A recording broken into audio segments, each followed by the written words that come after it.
झारखंड का प्रतिष्ठित विनोबा भावे यूनिवर्सिटी, जिसे हम विद्या के मंदिर के रूप में जानते थे, वह दरअसल भ्रष्टाचार का अड्डा बन चुका है।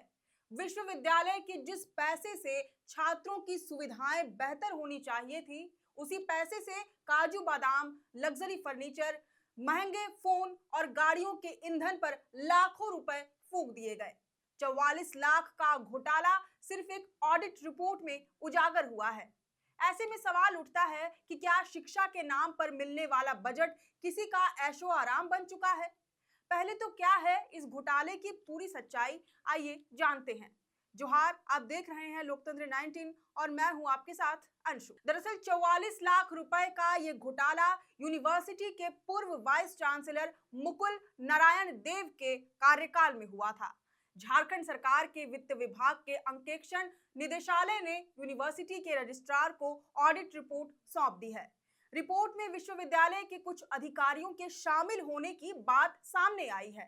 फाइनेंस डिपार्टमेंट की रिपोर्ट में स्पष्ट हुआ है कि यूनिवर्सिटी में 44 लाख से भी अधिक का घोटाला हुआ है। रिपोर्ट के मुताबिक मुकुल नारायण देव के कार्यकाल में उनकी कार्यशैली को लेकर कई प्रकार के सवाल उठते रहे हैं, लेकिन पूर्व वीसी ने यूनिवर्सिटी में एक गुट बनाकर और अपने पहुंच के बल पर किसी प्रकार की जांच नहीं होने दी।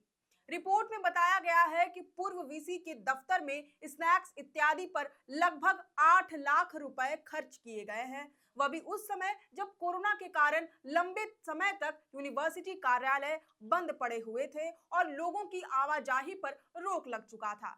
इसके साथ ही कुलपति आवास के रंग रोगन पर बिना मतलब के लाखों रुपए खर्च किए जाने की बात सामने आई है। इसमें रंग रोगन से संबंधित सामग्री की खरीद में अनियमितता पाई गई है। रिपोर्ट में कार्य की गुणवत्ता पर भी सवाल उठाया गया है। इसी तरह निजी कामों के लिए बेवजह सरकारी वाहन का दुरुपयोग किया गया, लिहाजा फ्यूल की बेतहाशा बर्बादी हुई। इसके अलावा पूर्व वीसी मुकुल नारायण देव के लिए इलेक्ट्रॉनिक सामान के अनावश्यक खरीद पर भी रिपोर्ट में आपत्ति दर्ज की गई है। यह भी पाया गया है कि 4 महीने के अंतराल में विश्वविद्यालय के पैसे से 2 बार मोबाइल फोन खरीदा गया। कंप्यूटर की सुविधा रहने के बावजूद इस मद में भारी भरकम खर्च किए गए। भुगतान दुकान को न करके कुलपति महोदय को किया गया है। खरीदी गई चीजों की जानकारी स्टॉक रजिस्टर में दर्ज नहीं की गई। इसी तरह कुलपति आवास में सीसीटीवी लगाए जाने में भारी भरकम अनियमित खर्च का भी खुलासा हुआ है। और तो और गलत तरीके से यात्रा भत्ता का लाभ लेने की बात भी उजागर हुई है। यूनिवर्सिटी के वीसी के लिए एक अच्छा वाहन होने के बावजूद भारी भरकम खर्च कर एक नई गाड़ी खरीदी गई। यही नहीं, कुलपति आवास में पलंग, सोफा, वॉशिंग मशीन आदि सामग्रियों की खरीद के साथ साथ महंगे मेडिकल डिवाइसेस आदि पर भी बेवजह पैसे उड़ाए गए।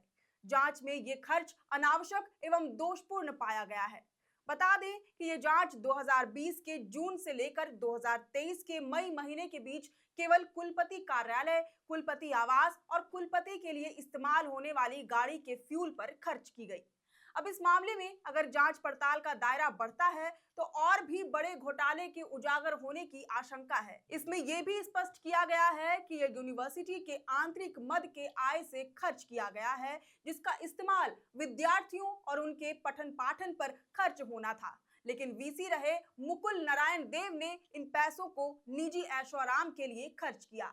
मामले की गहनता से जांच पड़ताल के बाद सभी अनियमित खर्चों की वसूली की बात कही गई है। वहीं यूनिवर्सिटी द्वारा यह रिपोर्ट प्राप्त करने के 1 महीने के भीतर राशि की वसूली करने और दोषियों की पहचान करते हुए उन पर कार्रवाई करके वित्त विभाग को सूचित करने को कहा गया है। हालांकि सोचने वाली बात यह है कि अगर एक छोटे से ऑडिट में 44 लाख रुपए के घोटाले का खुलासा होता है तो पूरी जांच में कितना बड़ा भ्रष्टाचार उजागर हो सकता है। अब देखना होगा कि क्या सरकार इस मामले में सख्त कार्रवाई करती है या फिर ये मामला भी कहीं फाइलों में दबकर रह जाएगा। इस पर आपकी क्या राय है, ये हमें कमेंट करके जरूर बताएं। अगर आपको ये वीडियो पसंद आया हो तो इसे जरूर से लाइक और शेयर करें। हमारे चैनल लोकतंत्र 19 को फेसबुक पर फॉलो और यूट्यूब पर सब्सक्राइब करना न भूलें। फिलहाल लेते हैं अलविदा। जोहार।